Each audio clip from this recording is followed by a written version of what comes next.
welcome to the Stump, where I discuss a variety of forestry issues, career, personal development, and really anything else on my mind. I am your host, Matt Comiskey, and today we are joined by Blake Manley on the Stump. Blake started Manley Jobs, which highlights jobs in the forestry sector. He's got quite the YouTube channel. I encourage folks to check it out. And so, welcome, Blake. Glad you could join us. Hey, thanks, Matt. Appreciate the offer. Looking forward to it. Really looking forward to it. Well, this is workforce development is actually kind of one of the interesting things that's a little bit of got a little corner in my heart that I would love to dig deeper into. But how about we just kind of start with maybe you could kind of tell the viewers, listeners. I got to do viewers now. It's hard getting my brain to wrap around that because of video. But tell us a little bit about yourself, your career, how you kind of got into Manley Jobs. I know you think you kind of got started with some of that stuff in Oregon. Now you're in Idaho. So what do we need to know? So I'm a fourth generation logger. Dad's a logger, little brother's a logger still. Grandpa was a logger, great grandpa in Northern California. That's where my dad got his start. And when I was in high school, I loved sports, and Dad said, go get a different job first. And then all of a sudden, when I turned 18 between my junior and senior year, I was like, yeah, Dad, but I want to be in the woods. And so at 18, he said, okay, we'll allow that. And, I was hooked from the beginning. I was hooked before I got into the woods. I love the smell of sawdust, always have. And so kind of got my start there. Went to college at the University of Idaho, got my degree, took a couple jobs within the industry after that. One managing a mill up in Ferndale for the Solder family, molding and millwork. And then just kind of never felt like those were the right where I was supposed to be. And so went back home, met my wife, moved her back to Eastern Oregon, took her from Seattle, poor woman, to Cove, population 540. So that was kind of a shock for her. Took her back there, started logging with Dad. But I've always loved working with the youth.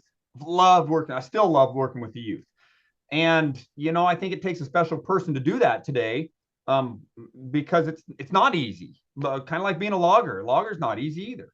And so logging a little bit, and then I started coaching. Coaching led to being an athletic director, and athletic directing led me to start looking at maybe a different career path. And then in 2017, I decided to tackle a tree and with my leg, and the tree won. I won the battle, but the tree won the war. No, I won the war. It won the battle. However that worked out. But I was in bed for 2 months, and during those 2 months, my wife said, that teaching gig and that teaching looks a lot better.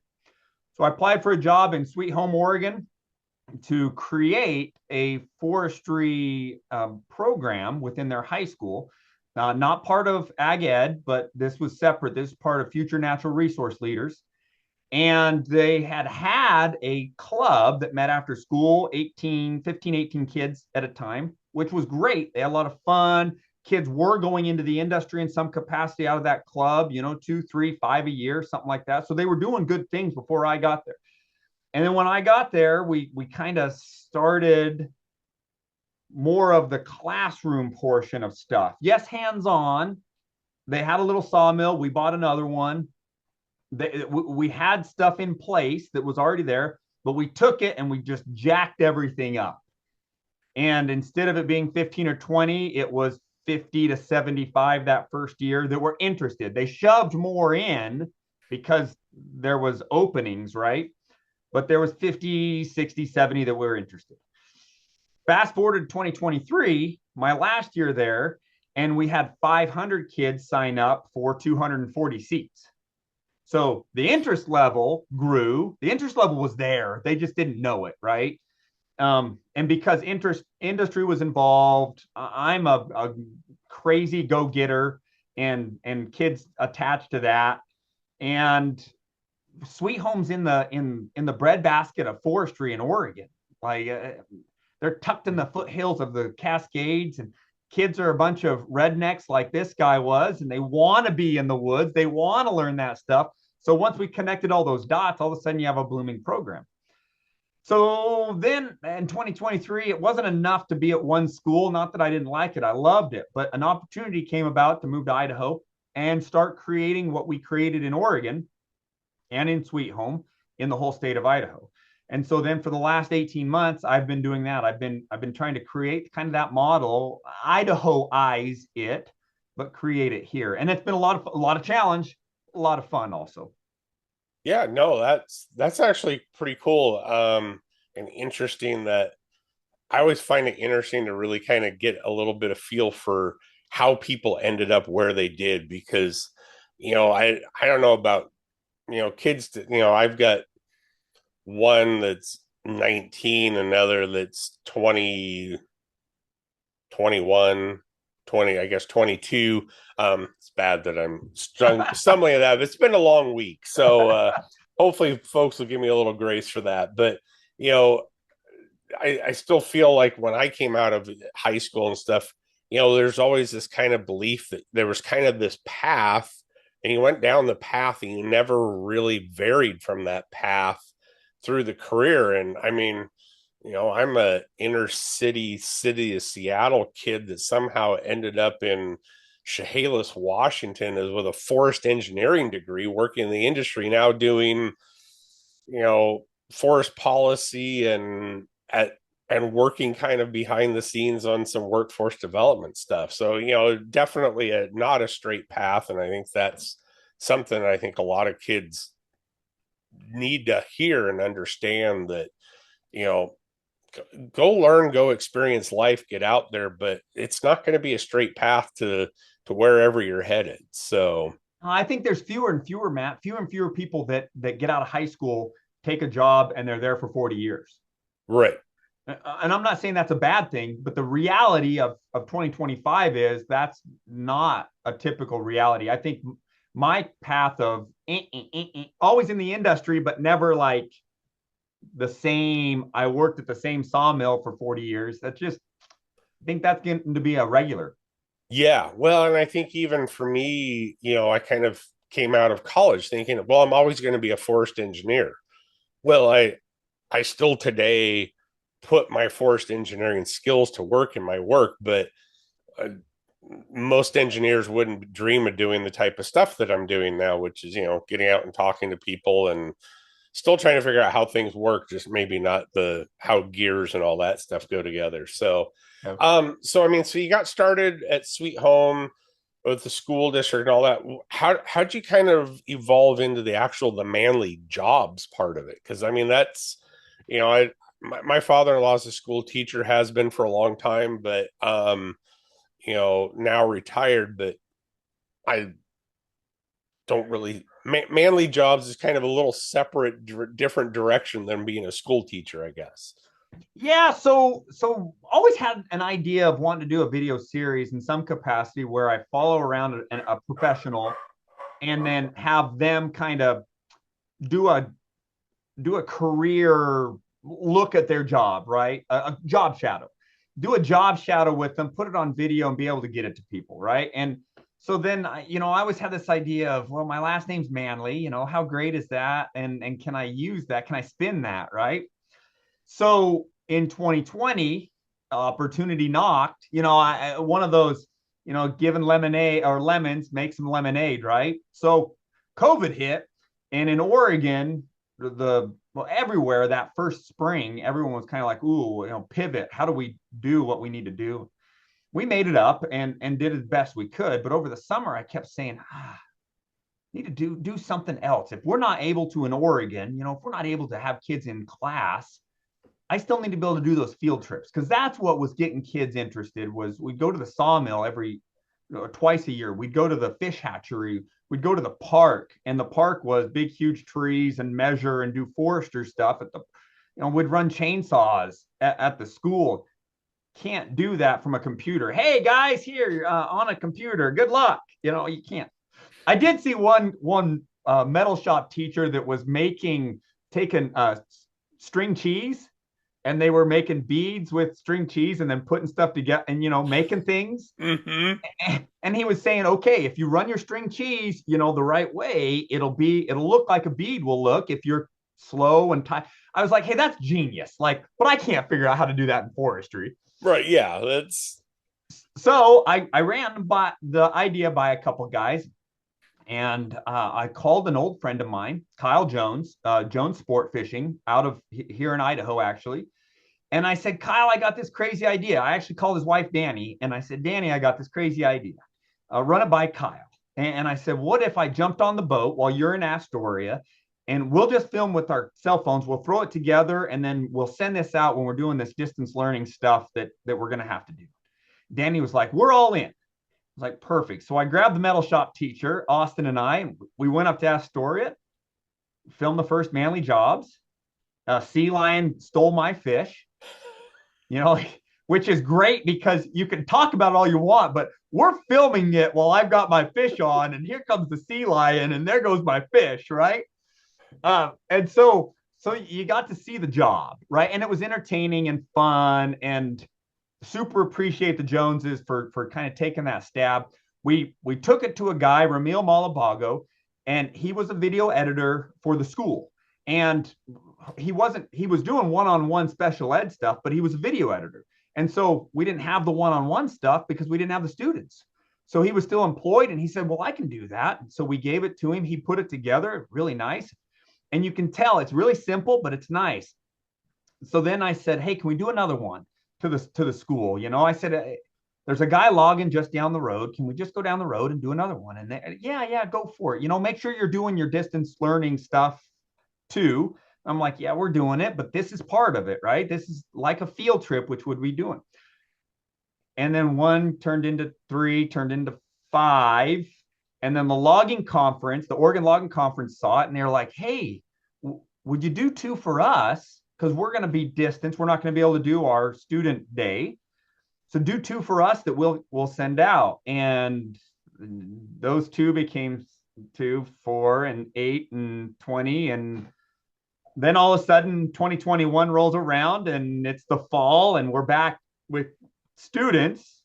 And then Fox News is calling saying, hey, we've seen your stuff. We'd love to have you on Fox and Friends in the morning. And then I'm on Fox and Friends. And next thing you know, I'm the keynote address at the OLC. And then the snowball just keeps rolling. Well, that's kind of how Manley Jobs started. But then that grew a passion inside of me that I didn't know I had. And that was not just to teach kids, but to get them into the right career paths. And that passion kind of took me by surprise because it was growing. It was more and more and more. I wanted that more than I wanted to just be in the classroom, which is what precipitated me moving on from formal education into kind of what I do now, which is more workforce development for the whole sector. yeah. No, that's pretty cool. So, how have you switched? I mean, of course, I follow you on TikTok. I follow you, it's about any platform. But how much of that, or did you ever make the switch away from your phones? I'm really curious because, like we were talking before I hit record, it took me about a year and a half to finally, pull the trigger to start this. But I think it's really important people to realize and understand you can do this stuff with a cell phone. Yep. So have you transitioned into more kind of professional equipment, or how much of that initial was done via your phone? So we did some with the phone. The first one is all phone. And then several of the latest ones are phone because we started using the school's equipment, right? Which is why the school was very invested in, and their logos, the Sweet Home High School logos, are all on everything because I was employed, Ramil was employed, and then we just took an actual camera, but nothing super fancy, and we started using it. And then Ramil started learning more and doing more, and all of a sudden we had Premiere Pro, and he's editing on that, and we've got a mic, and the school purchased some of that stuff with dollars that were made available because we didn't have kids coming in every day. So instead of investing it in a different way, they said, "Hey, this is something that's engaging our kids. Let's invest in it a little more." And they did smartly, in my opinion. So we did have nicer cameras. And then Ramil got too busy. They gave him a new job, and he's digital media, and right. So Right. then I Yep. couldn't use him anymore, and it was a problem. And so I started going to a different guy that was a police officer there in Sweet Home, and he had his own stuff. He was kind of a freelance guy, and so then I started using different people, and you can see the differences in the way that they approach the storytelling. Ramil was this a beautiful storyteller of people and all that. Really, really great. Um, Ryan, he's funnier. And so he would take some of the oopses and find a way to incorporate them. And I really enjoy that as well. So that's been kind of fun to see how different people do it. Now, the last few episodes, they've all been done on cell phone and all by me. The one with Triad Machinery, where we're looking at a diesel mechanic, all cell phone, all me by myself, which is hard to be behind the camera and in front of the camera at the same time. Um, just did one with Bennett Lumber, and haven't even released it yet. Got a brand new iPhone for me, new, and the picture's really clear. The sound's really good. I'm really, I can't wait to put that one out. So, yeah, so I've done both. Well, we will look forward to seeing that latest one. And yeah, I the little bit of video production stuff I've done, I found the biggest problem isn't the equipment. The biggest problem is the making sure you film so that the editing side of it is easy. I with in my regular day job, and I know that Nick Smith pretty well. He and I produced a video with the help of Sierra Pacific Industries, and boy, let me tell you, there's a lot of time put into that 7-minute video because I didn't.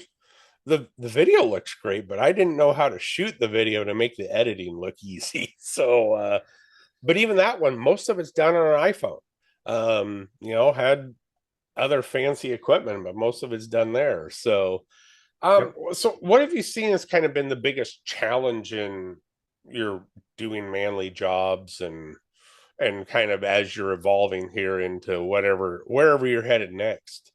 Well, I think in the workforce development space, the challenge is state by state we have different needs, and educationally we are very different. Like it is so interesting to me now that I started in Oregon, in Idaho, I've been over in Washington, how different the needs are, how different the educational rules and things are.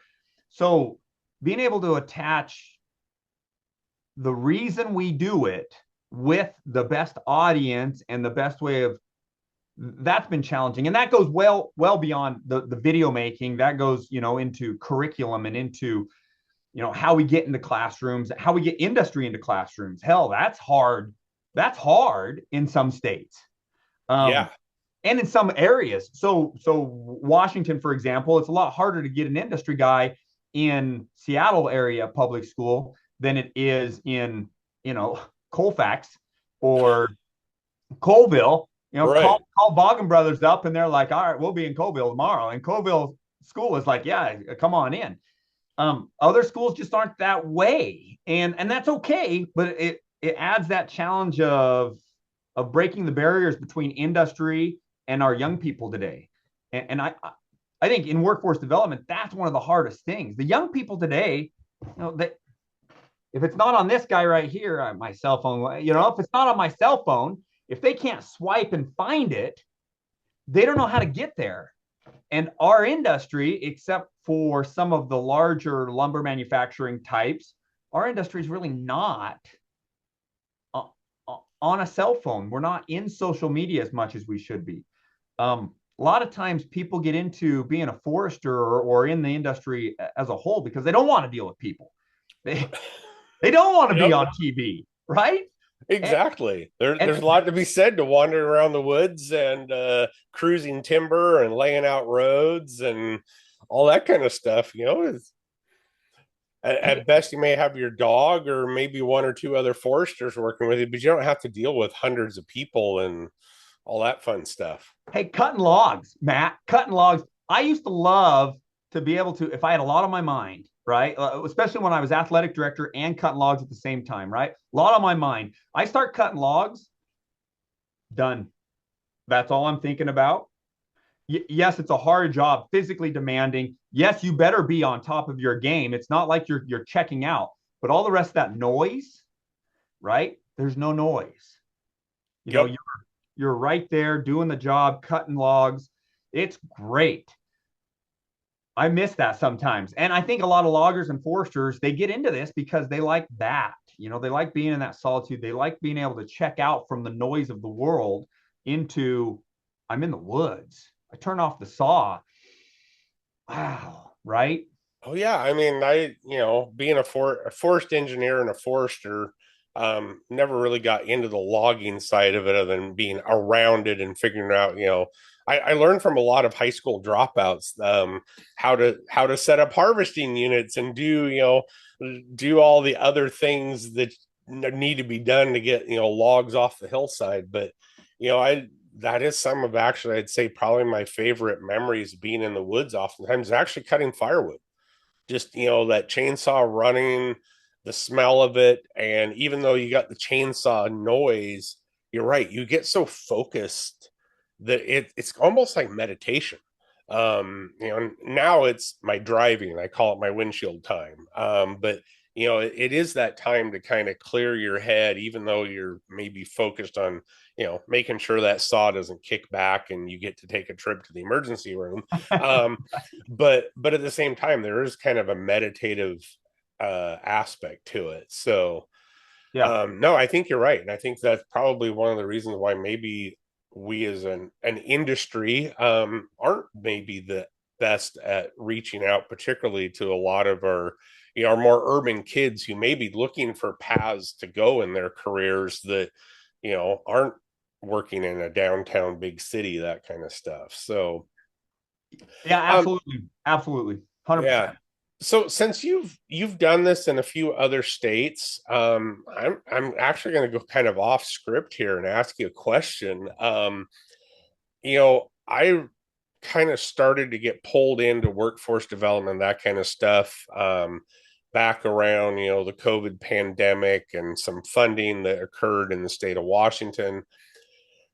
But where I really kind of got pulled into it and now kind of connected with the Kalama School District and some stuff going on there is I raised my hand and asked a question at the Olympic Logging Conference up in Victoria. Because what I really discovered was, to me, it felt like there was, at least here in Washington, 100 groups doing workforce development, educational outreach, many of those groups doing 100 different things, most of them all doing very good things, very productive, but in oftentimes in silos, or what I've come to characterize it as islands, and they're not talking to the other islands.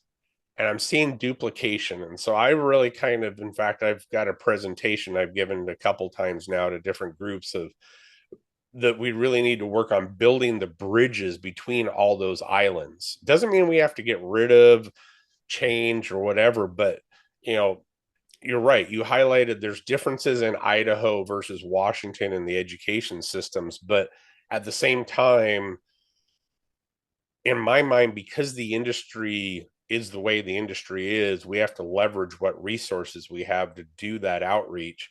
And it sure seems like a group here in Washington needs to be talking and working with Idaho. We may have to tweak things. The perfect example to me is, we have these workforce development groups, or I can't remember. The one here where I live is called Pack Mountain Workforce. Um, but we ran into a problem during the development of a log truck driving program curriculum down at Grays Harbor High School. The two regional workforce development groups, Pack Mountain doing a very good job, very embedded, helping develop the log trucking program.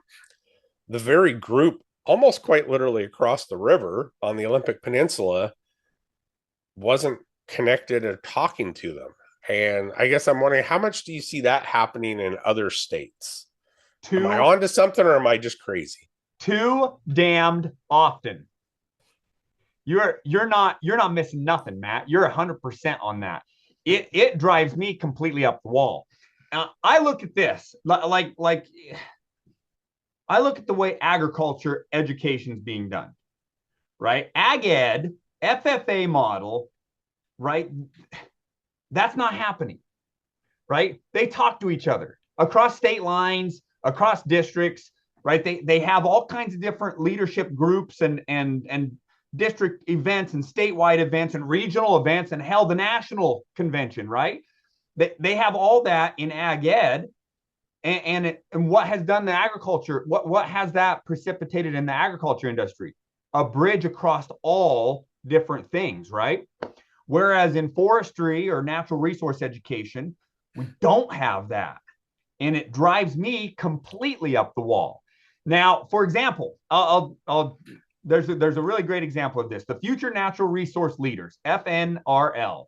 Website is OregonFNRL.com or .org. Dang it, I can't remember. Anyway, the Future Natural Resource Leaders is natural resource leadership training at the high school level in forestry, natural resources, all that kind of stuff. And that group only resides in Oregon because others don't want to do it or they don't even know about it. Idaho didn't know about it until 2022. Meanwhile, it had been going on for years and years, right? So for whatever reason, we just don't cross the line. So what I'm trying to do, the trident of Blake Manley right now, one of my initiatives is to try to connect all of these dots. And there's a lot of them, and they're good dots, like you're saying. For example, Pacific Education Institute, right? In Washington, they do good things. We got to connect that dot to the FNRL in Oregon, connect that dot to the apprenticeship programs that are trying to get started, connect those dots to Shasta College, who's doing a logger training program, connect that dot, right? I mean, and that's just regionally. Like we got to, all of those should be the same connections because there's a clean pathway. If we get kids started, the way I've been talking about it lately is it's hooks. We're all fishing.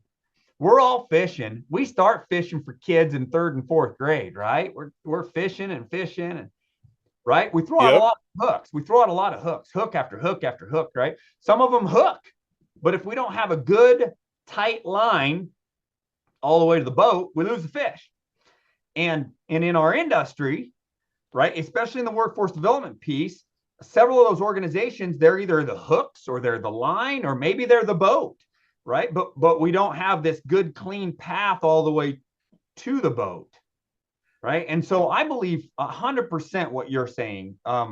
We need to connect these dots. Now, the Western Forestry and Conservation Association, the WFCA, which I've been working with, trying to do some trainings and trying to get some things off the ground. I believe there's a connecting dot there because they're not behooving to anybody, right? And so if we can all connect to something like that, maybe it's not that, but I mean, if we can connect to something like that, now we're all connecting to a dot, right? And that dot all leads to the same place, and that all leads to the industry, which is where we want kids that want to be here. We want them here.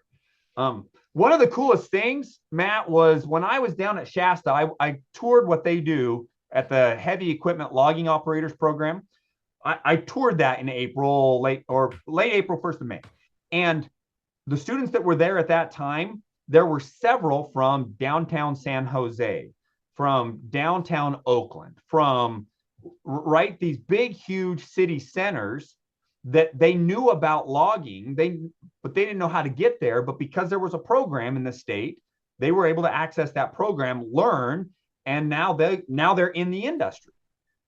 In Washington, in Oregon, in Idaho, we don't have that quite yet. We're working on it, but not quite there to get these kids that have no recollection of our industry, but that would be great into our industry.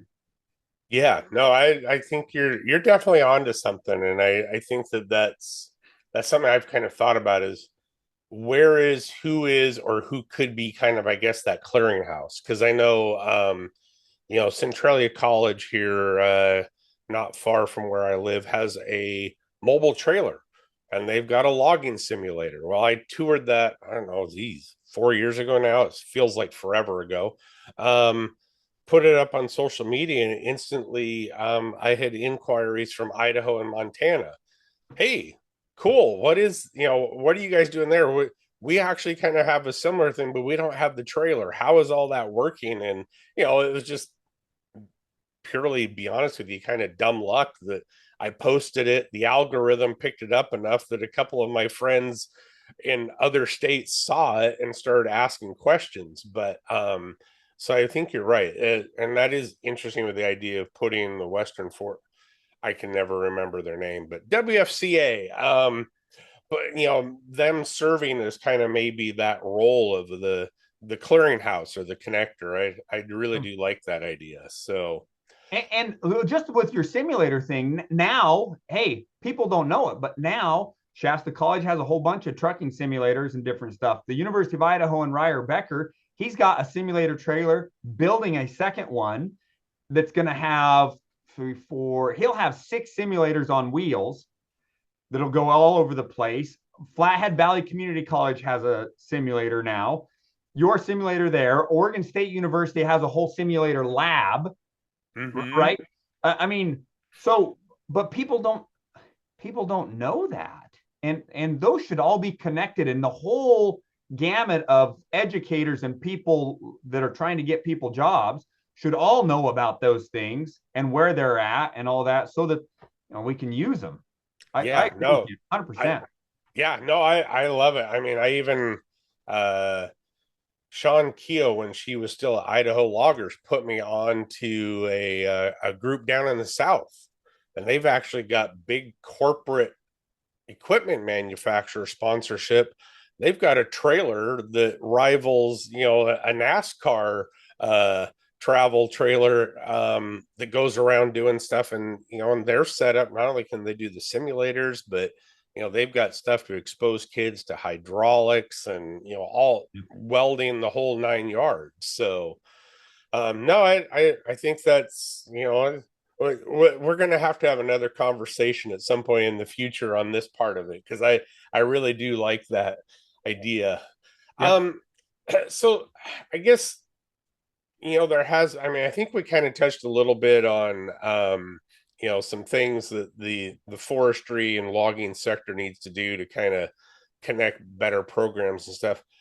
How about, and you sent me something the other day that I've been reading and trying to process, although it's been an interesting week of folks who don't like logging, but they like wood products. I always love people that protest with paper and cardboard signs against, logging. It always makes Yeah. me interesting. But Oh, but it's um, recycled, Matt. It's recycled. Yeah, where did it first come from? yeah, I know. And that's maybe something that, we need to own as an industry, is that, and I've been learning a little bit more. I've never really been in the pulp and paper side of things. I've been on the side of it to make sure that that truck sitting behind you on the screen has the road to go down, and the logs get to the road to get on that truck.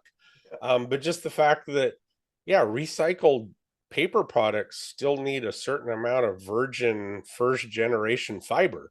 And where is that coming from? And, took a tour of inland paper earlier or I guess late last year. And, the nightmare of single stream recycling.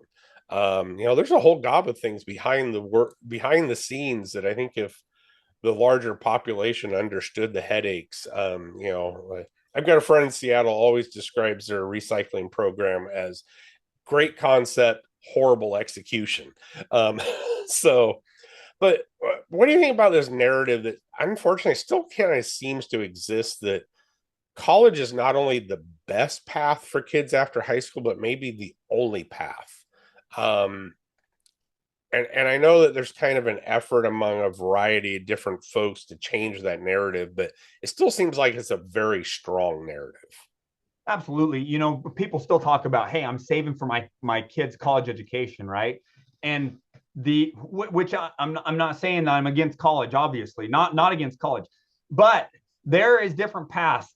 Just today, I was talking to an administrator at a college, and they said, in all reality, what we're looking at is there's three paths for people graduating from high school right now. But there's four paths. The one path is no path, right? Right. Yeah. We don't want that Yeah. path. We don't want that one. Okay. One is we still need people going to college to learn things, to do stuff. Doctors, lawyers, engineers, stuff like that. And I mean forced engineers as well, right? We still need that. Okay. We need technicians. I read an article, the United States Forest Service is doing some apprenticeship program for technicians because they don't have enough forest technicians, and you don't need a 4-year degree to be a technician. You can be with one, but you don't need it. Is that a 2-year program? Is that 18 months? What is that? But it's continuing education, which I do think is important. But this third path is short courses, right? Where they get some education that we can't give them in high school. An example of that is like being an operator, a logging operator, right? For the people that don't know, that listen to your podcast, it's $500,000 to buy one of those pieces of equipment. And it's really hard for that owner to put an 18-year-old, doesn't matter how great they were in school, they could have been the valedictorian, they could have been the captain of the football team, great kid, right? Really hard to put them on a $500,000 piece of machinery. Really hard.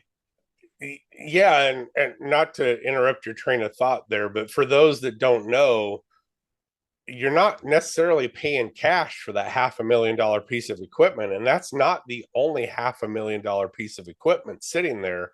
I mean, it's been probably 15 years now, so the numbers have significantly changed. But I knew a guy who owned and ran a relatively large, couple different operating sides. For those that don't know what a side is, think of it as a core group of individuals working on a specific job. But he ran a couple different road construction sides, and he told me his payments that ran through his company were somewhere between $27,000 and $37,000 a month before he paid fuel, before he paid his employees, before he paid himself. And so you're right. So just taking that $500,000 piece of equipment that maybe you've got a $5,000 a month payment on it, minimum, plus insurance and all that, sticking an 18-year-old kid into that thing, not only do you have the risk of losing it, you got the risk of the kid maybe getting hurt. You're also then losing the production. So there's all sorts of costs. So, but yeah. So where were you headed before I interrupted? No, totally fine. Great points. I talked to a logger not that long ago that said he figures it's between $100,000 and $150,000 to get someone trained on a piece of machinery. By the time they're trained, where he doesn't have to worry about it, it's somewhere between that 100. That's a lot of money, plus the machine, everything goes into it. Where I was going with that, Matt, is in high school, we'll never, I'm not saying never, but we're probably not going to get to where we have a logging piece of machinery that a 15, 16, 17-year-old is at a high school learning how to run. Probably not going to happen. But if we had programming for these kids, 5, 6, 7, 8 weeks, 10 weeks, whatever that is, right? To be able to come, okay, I have interest. I got interest in high school. Maybe they had a forestry class, whatever it was, right? Now I'm interested. I don't want to go to college. I don't really want to go be a forester. I just want to jump on a piece of machinery and log. Great. We need you. Desperately, we need you. But we got to train them up, right? So we still need continuing education. It just doesn't have to be college anymore. We need college. We need 2-year degrees. We need continuing education in other ways that we don't even have in our industry right now. And so when I see the Shasta colleges of the world doing something, yay. When I see people that are approaching me saying, hey, we're thinking about starting an apprenticeship program for logging, I'm like, super yay, right? Let's do this, because we have to have some sort of continuing education. It just doesn't have to be what we've been selling my generation, our generation, right? We were Right. told, if you don't go to college, you're going to be a dumb piece of crap. That's Yep. No, that was really the narrative. and it's not anymore because hey, let's be honest, you're going to make just as much money being a logger, running log trucks than you are most jobs that have a degree. Oh, yeah. And I mean, met with, oh boy, it's been a few months now, but a an in order not to name too many names, an individual associated with a forest product manufacturing firm. But they highlighted there's a program here in the state where a kid can go in, essentially learn what we in the forest products industry would refer to as millwright. So electrician, hydraulics, welding, go through all that, and come out, and they're trying to offer these kids with, essentially, they had come out of this 18-24 month program with zero debt. They're trying to offer them jobs at 80,000 a year plus benefits, and they can't compete because these same kids are getting the exact same, essentially, job at Amazon under a different name, still a millwright, still Yeah. out working with conveyors and hydraulics and all that kind of stuff. But how many people, I didn't even know that career path was available. And here I am 30 years into forestry, and I didn't even know that was a path available through the local kind of community college trade schools for kids. And geez, I know lots of kids that last thing they want to do is go sit in a classroom for another 4 years at college. They're smart kids. They Yep. just don't want to sit in a classroom for 4 years in college, and they love to work with their hands. What a great opportunity. Yep. Yeah, we got to get that narrative out there. And I know Mike Rowe, I'll give credit where credit's due. Mike Rowe's doing a great job of that. But I've not to this point heard him talk about forestry jobs. I'd love to hear that. Yeah, no, that well, maybe we'll have to try to reach out to him, and I'll prod him. I have no idea. I have never met him. No, I have never had any interactions other than commenting a couple of his Facebook posts. But this day and age of social media, I'll have to prod him a little bit. Say, hey, this guy was on Fox and Friends. You need to talk to Blake Manley and see if he can get something going there. I think that would be great. I'd love that because I respect the crap out of what he's trying to do. We just don't get mentioned enough in our sector. Yeah. I mean, just today I thought it was interesting. Unfortunately, it's somewhat tied to the tragedies going on down in California right now with some of the fires, but I never would have thought I would have heard an Elon Musk talking about forest health. And some of that's playing out today. So, um, what do you think of? I'm just kind of spitballing here since you kind of got down this path of short courses, that kind of stuff. One thing I don't see in really almost any education path, other than maybe the college, is the business and money management side of it. Because I think that's one thing. I remember having business, you know sixth, seventh, eighth grade, some kind of very basic business classes, how to balance a checkbook, how to read a profit and loss statement. But I mean, how many kids come out of high school today with that want to go jump onto a piece of equipment, eventually want to have their own logging firm, or maybe it's their own road building firm, maybe it's their own, you know, silviculture working firm. Is there anything out there, or do you see a need to build that into the kind of these short courses of how do you run a business, how do you stay in business and not go bankrupt just out of the gate? Because it's hard to it's hard to start a business in this, particularly here in Washington, even if you got all the knowledge in the world. So Man, it's a problem. I just, hey, straight up, it's a problem. It's a problem. We don't do a good enough job of it.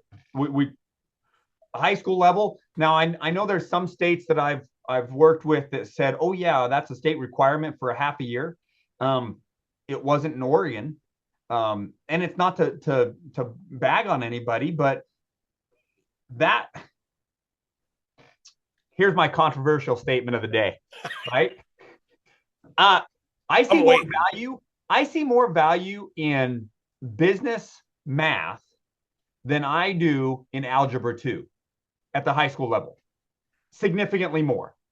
Like, but algebra 2 is a required course, basically. That's the sequence. You algebra 1, geometry, algebra 2. Kids got to know that if they're going to move on in life, and it creates this thinking of why not business math? Why isn't that one of those most important? How to do your taxes, how to balance a checkbook, money coming in, money going out, all of that, in my opinion, for the greater good of society is much more important than how to figure out the area underneath of a parabola. Uh, yeah, you know, controversial backup here. Yes. I think back to even my college days. I almost flunked my third quarter of uh, calculus because my professor that I had was, I now understand why the Eastern Bloc countries fell and why the Soviet Union fell apart. The way I like to characterize it is this very old professor from an Eastern Bloc country. He was teaching the theory behind the theorems of calculus, and I almost full out failed that class. Next quarter, third quarter calculus at a 4-year college. Day one, the professor comes in and he says, I want to see a show of hands of who are math majors. About 3 people raise their hands in a room of 75. He said, all of you need to leave right now, go see your counselors and transfer out of my class. Everyone else in this class are engineers, and my class will be taught so that they know how to apply what I'm teaching them to the real world of engineering. I didn't get a 4 point, but I was darn near it. And it was simply because they were teaching it in a way that I could apply it in the real world. And I think you're right. There's, the area under a parabola. Yeah. There's a lot of value in kids learning, how to think and, structure formulas and stuff. But we can also find ways to teach algebra 2 in a business world that how do you do these things? Even basic math, 2 plus 2, on a profit and loss when you're going in to try to find the financing for that $500,000 piece of equipment. You need to be able to show your math. Yeah, yeah. And I'm not saying, none of what, like the college statement. College isn't for everybody. We still need it. Algebra 2 is not for everybody. We shouldn't sell it that way. We still need it. Right. We Yep. still want that. But It, for the greater good, the greater bigger number, business math is probably more important. uh, most I mean, in everything you do. I mean, whether you're trying to pay your mortgage, pay your utility bills, finance a car so you can go get to the job regardless of where it is on a daily basis, to maybe starting a business and running it, because it's not easy. So yeah, it's an interesting thing. Well, hey, I could go on for a long time talking about all this stuff with you, and this has been a lot of fun. But what what does the future hold for you and Manly Jobs? Well, still doing it. We're working. Trying to expose more and more video. The last count that I had, now the very successful YouTube account that I did have got shut down because I no longer work at the high school, which is what it was attached to. And so Oh, unfortunately, I lost the algorithm a little bit. I got the videos, put the videos out there. That's all still good, but the algorithm's a little different. So last count, Matt, we were at 47 school districts in 7 states using it as an educational resource. wow. Well, I'd like to be in 50 cities in 49 states, however you want to look at that. I don't think there's a state in the whole United States that it shouldn't be part of, their career learning. And that's Mm-hmm. not me, but that type in general. So I'm still going to work away at that. There's other things out there though. your boss and we've had a couple conversations, Travis, and one of the things that I'm really excited by, and I'm pushing hard every single time. I never thought I was going to be a politician, and I don't plan to be a politician. I didn't plan on ever being in politics, but the Jobs in the Woods Act was part of the Farm Bill last year. It was going to be part of the Farm Bill. That was the goal. And the Jobs in the Woods Act was written by Congresswoman Lori Chavez DeRemer and then Marie Perez. Marie Glusenkamp Perez. Yes. Thank Yep. you. My congresswoman here where I live. Yep. They both teamed up on that. So then you had a Republican and a Democrat that were saying the jobs in the woods are super important and we need to fund them. We need to find a way to get more people in them, or we're not going to have what we need to survive. So I loved that. It never kind of came to fruition, election year, you know how that kind of goes. So what I've been pushing for is it's still super important. People were supporting it all across the nation. If Congresswoman Chavez DeRemer is the new Secretary of the Department of Labor, which could happen, why wouldn't we put that as a labor issue? And I've been pushing more and more. You want to know the direction Manley Jobs wants to go? I want this to be nationwide, baby. I want everybody to know, and I want it to come from federal labor dollars that go right into this essential component of our economy. That sounds like a tremendous goal, and I suspect with your energy and shoot high, connections, baby. Shoot high. And I think it's interesting to really highlight too for folks that may not know Marie. Um, she's definitely not your typical politician either, because in a world of so many lawyers and those type of things that are typically sitting back there in DC, she and her husband run a private independent garage down in Skamania County. Knows how to balance the books, knows what it means to have grease under your fingernails. So I think that's a key point, and that's the one thing I will say I really have appreciated seeing. Some of the congressionals in our area are more down to earth, and aren't getting stuck in that, well, I'm a D or I'm an R. I'm here to make my community better. And sometimes that means bucking the system, which I have really appreciated. So Secretary of Ag's direct assistant driving forestry, or I don't know. Yeah. I don't know. I just know that I know that nationwide, because I've had these conversations. I was talking to Columbia Forest Products HR person in North Carolina a month ago, and she was saying, hey, we have 800,000 board feet that are down from the hurricane.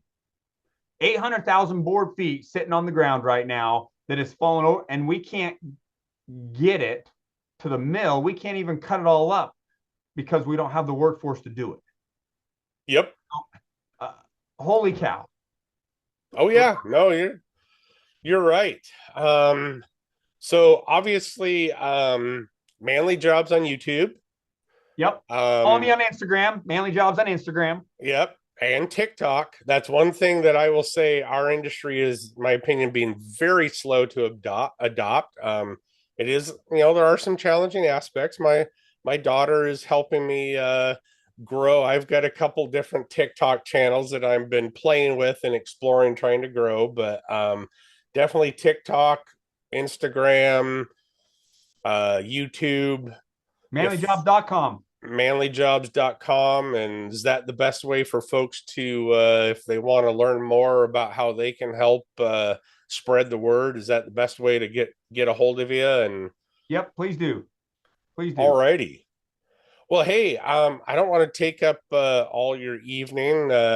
You, like me, we both have families. It's getting later in the day, and I'm sure you've got things to tackle there. But anything else we haven't covered or you want to cover? Or no, Matt, appreciate what you're doing. Appreciate what everyone's doing out there, trying to raise awareness to the industry and to the 2025, 21st century industry. It's not your grandpa's logging company anymore. And I think showing that the way that you do, the way that I do, the way that others do is super critical. So thanks for what you do. Appreciate you. Well, thank you. And I mean, like I said, thank you for all your work. And this isn't going to be the only conversation. I'm hoping future episodes of the Stump to see you on. And then, I mean, it's such a small world. I believe I haven't had a chance to go watch it yet. I think you were maybe on. Does Brian Rupp have a new podcast? I think you were on there. I actually found out about that from a shared contact that I don't know Brian, but this individual, and he's the one that's got me tied into Kalama and all that kind of stuff. So it is amazing what for as big of an industry, it is such a small industry.